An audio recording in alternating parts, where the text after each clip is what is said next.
Station, this is Houston. Are you ready for the event?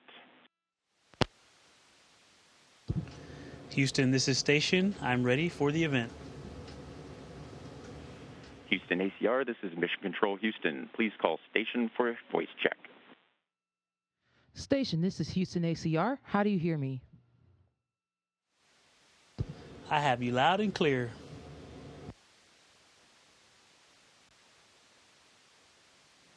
Hello, and welcome to the Payload Operations Integration Center. I'm Kathy Byers. I'm one of several Payload Operations Directors whose job it is to manage the day-to-day science operations on board the International Space Station. In the room behind me are several console positions that are critical to those daily science operations. We work 24 hours a day, 7 days a week, 365 days a year, and we've been doing it for 20 years. The students that are asking you questions today are children of the families of you that have contributed to payload operations over the years. We're very excited to be asking you questions today and sharing this opportunity to see what life is like on board the station. So thank you for taking the time today, and this is our first question. Hi, my name is Jameson, and I'm from Alabama. My question is, what is your favorite thing about living on the space station?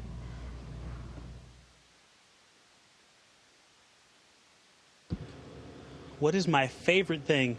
You know, there are so many great things about living on the space station, like our great crew, being able to fly, and the view. But if I had to pick a favorite thing about being on the space station, it's being able to be involved in so many different activities, different science, research, spacewalks, and all of the variety of things that we get to do all at the same time. That's my favorite thing. Hello, my name is Addison Burke. My cousin Ben Barrington is a PACOM with POIC.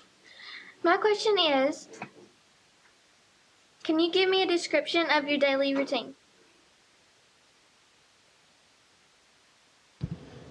Oh, that's a really good question. And so they vary, obviously, if we're doing something like getting ready for a spacewalk or moving our spacecraft from one location to another. But on a general day, I wake up actually pretty early. I'm a morning person, and I try to work out my strength exercise and my cardio before we have our morning conference. And then we have a conference to talk about the rest of the day. And then I have maintenance, science, outreach events like these, being able to talk to folks like you and also to the news and media. And we have lunch in the middle sometime, and then we have another conference at the end of the day where we wrap things up and maybe talk about the next day. And so we're pretty busy up here between those conferences. And then we get time to unwind and then to go to sleep, and they protect our sleep time, which is also very important because we work so hard. My name is Bryce Newton. I am from Nashville, Tennessee. My aunt is an engineer at NASA. My question is, as an astronaut, what do you recommend I study if I want to explore space or Mars one day? Bryce, I think that is a great goal, and I think you should study whatever is challenging. That mission to Mars is going to be physically, mentally, and spiritually challenging. So if you like math, then study a foreign language. If you like foreign language, study computer programming. If you like computer programming, then take up literature, because you're going to need every skill that you can muster for that mission to be successful. And also listen to your aunt, who's an engineer at NASA, because she's probably done it successfully. My name is Andrew Rowland. My mom is a payload rack officer at Marshall Space Flight Center. My question is this: there are people from several countries on the ISS, and each country has different expectations. How do you go about setting the rules for what is and isn't allowed on board?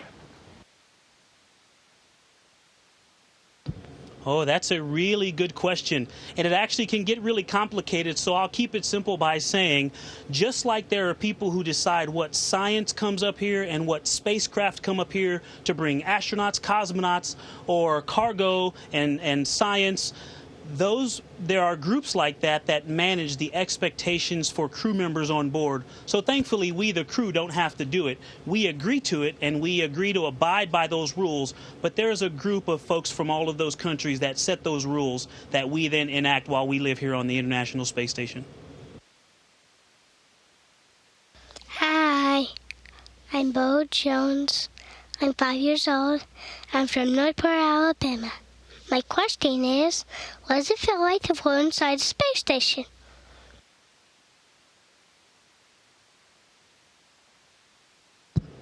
Hi. That is a great question. And you know, how about I just show you instead of trying to describe it? Because it's actually very difficult to describe. But, you know, it's actually just like everything else. Because floating on the space station, whether I'm upside down or right side up, it all feels the same to me because there's no gravity pulling my blood down to my head if I was to turn upside down. It actually feels wonderful. It takes you a few days to get used to, but it really feels great. It's like being a superhero for 6 months. Hi, my name is Noah, and my auntie was a certified Payload Operations Director with PMOD. My question is, how long does it take to get back to Earth?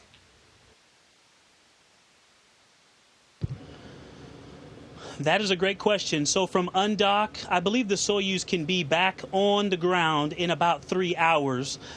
For our undock, our current plan is to do a 7-hour entry, and you know, sometimes after that it may be a 20-hour plus. So it depends on the spacecraft and where the International Space Station is at the time.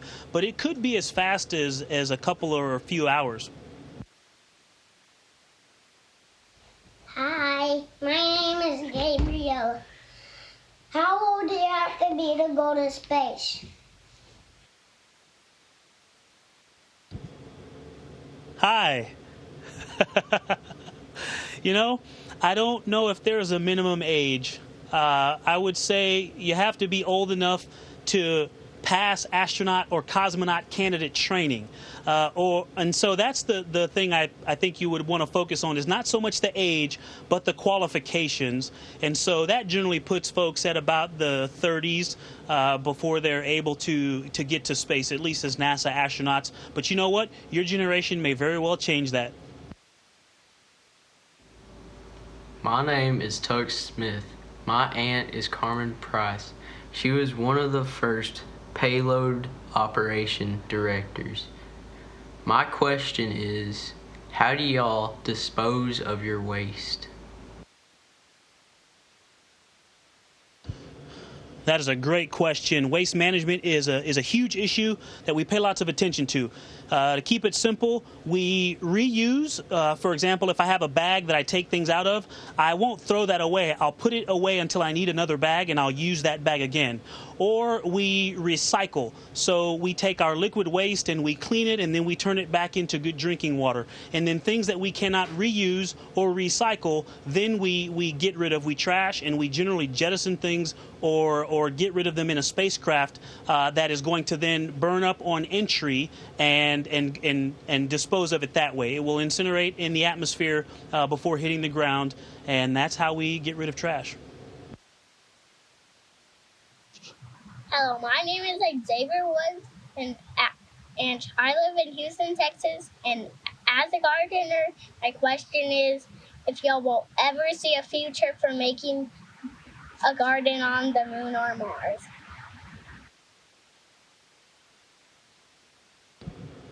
Great question, and I see you were sitting in front of a garden, and so I definitely think those skills are very valuable. We have plant and growing experiments here on the International Space Station, and I think it is absolutely important that we figure out how to have a garden or gardens on the moon and on Mars, and I think NASA is very interested in making sure that we know how to do that when the time comes.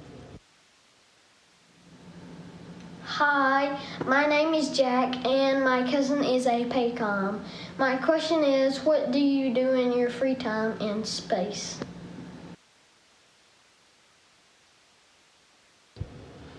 Oh, that's a really good question. Our free time, our downtime, our weekends are very important. And so, one, we rest. The other thing is you do the things that help you to recharge. I really enjoy reading the news and reading books. And that's also when I have time to call or have a video conference with my family. And then if I could, I would work out even more. We get plenty of time every day to work out, and I really enjoy working out as well. So those are some of the options of things that we get to do with our free time. But there are lots of other things. If you ask a different crew member, you'd get several other answers. Hi, my name is Riley. I go to school in Alabama. My question is, how do you sleep on the space station?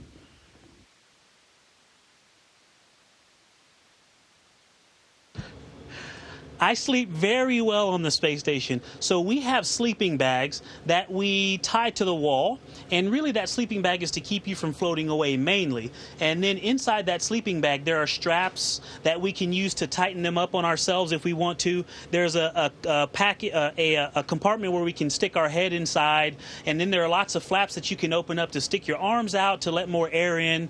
So it's very versatile. It's a very modular, versatile system, and I find it very comfortable. I leave mine very loose so that I just float in the middle of my crew quarters, and I sleep very comfortably.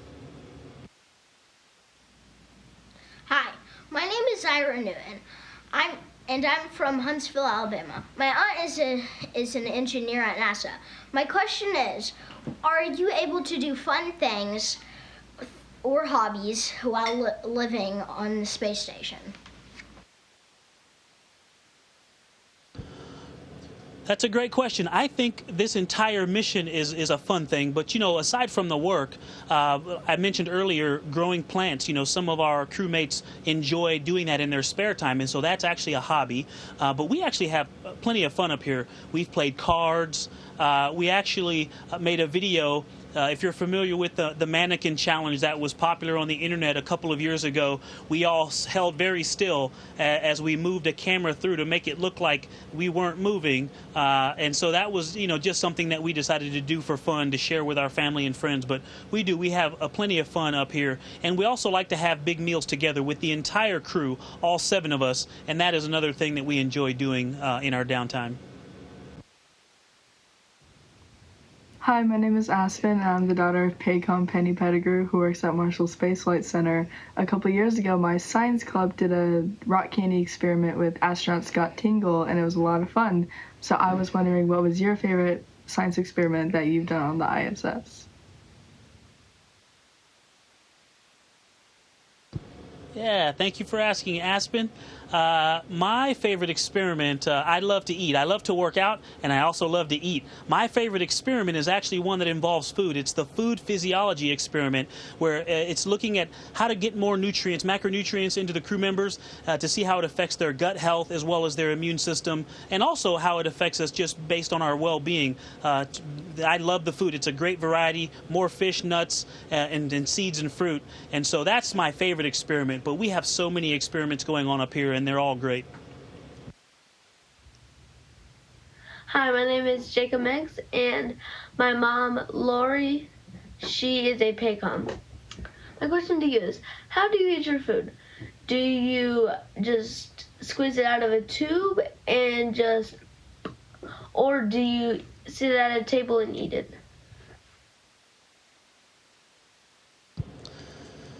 That is a great question, and I just happen to have some of our food right here. And so some of the food requires us to add water to it, and we wait for it to solidify or to rehydrate, and then we warm it up if we need to, and then we eat it. You can cut it open and eat it with a spoon. Some of our foods are already moist and ready to go, and we just warm them up, again, if they need it. But sometimes when they're in a package like this, we just cut the corner off and eat it right out of the package. And then we also drink our drinks, most of our drinks, not all of our drinks. We have some really interesting cups up here that allow us to drink from a very neat space cup. But most of our drinks we drink from a bag, and so we kind of float around our table, hooking our feet into the ground like I am now, holding onto a handrail so that we can stay next to the table as we eat our meals. Hi, my name is William. My grandfather works at NASA, and my question for dreaming in space?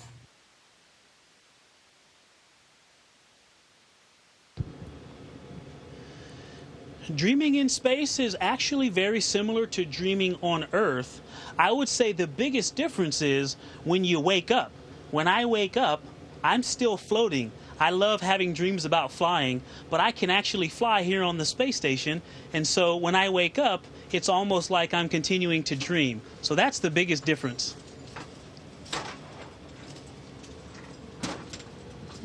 Hi, my name is Rachel, and my mom is a payload rack officer at Marshall Space Flight Center. My question is that since humans shed skin cells and hair particles naturally, and there's always going to be dirt in the air and everything, how does that affect the ventilation system on the ISS as a whole? Or do you have a specific function that prevents it from entering the air ducts at all? And if so, how does that work, or what is it? Yeah, that's a really great question. We actually spend a lot of time cleaning up here. About a third of our time is maintenance and upkeep of the space station, and so we spend a lot of time cleaning. Every weekend we clean, and one of the things that we focus on is getting all of the dust, hair, and little particles of everything off of the filters. We have HEPA filters up here. The space station is actually quite clean. It's actually cleaner than most normal houses, and so it's because we're very isolated. And so we keep the space station pretty clean, and then we have ventilation system parts that allow the dust and things floating in the air to be caught on those filters, and then we vacuum up those pieces. And so you're right. Clothing and skin sheds, but we generally do a good job of getting that stuff up with the vacuum. Hi, my name is Grace, and my auntie was a certified payload operations director with PMOD. My question is, do you get to play any games in space?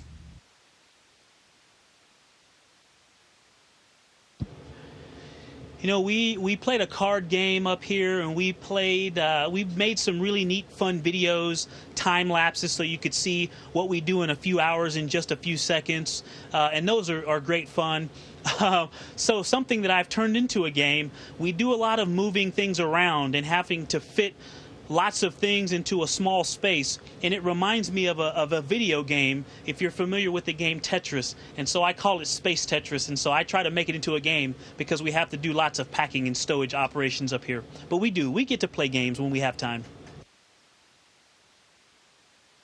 Hi, my name is Mary Kessler Holcomb, and I attend Briarwood School in Alabama, and my question is, how old is the International Space Station?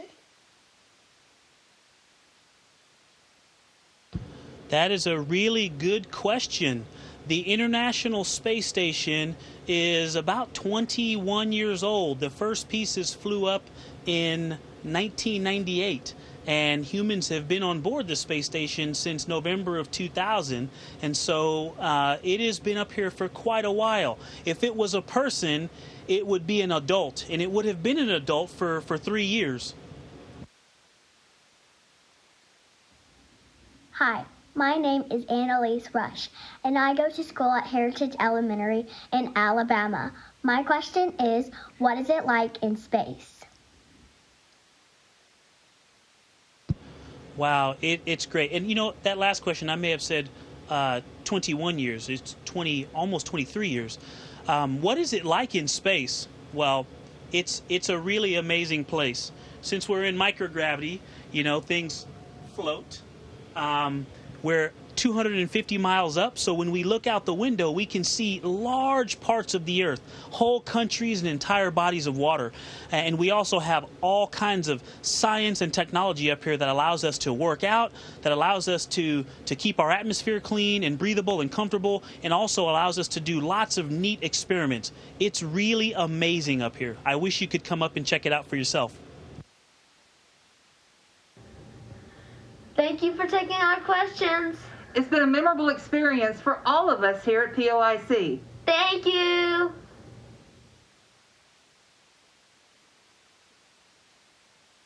Thank you to all of you, and congratulations, Marshall Space Flight Center and the POIC, on this 20 years of helping us to utilize the space station and do amazing science. Take care. Station, this is Houston ACR. That concludes the event.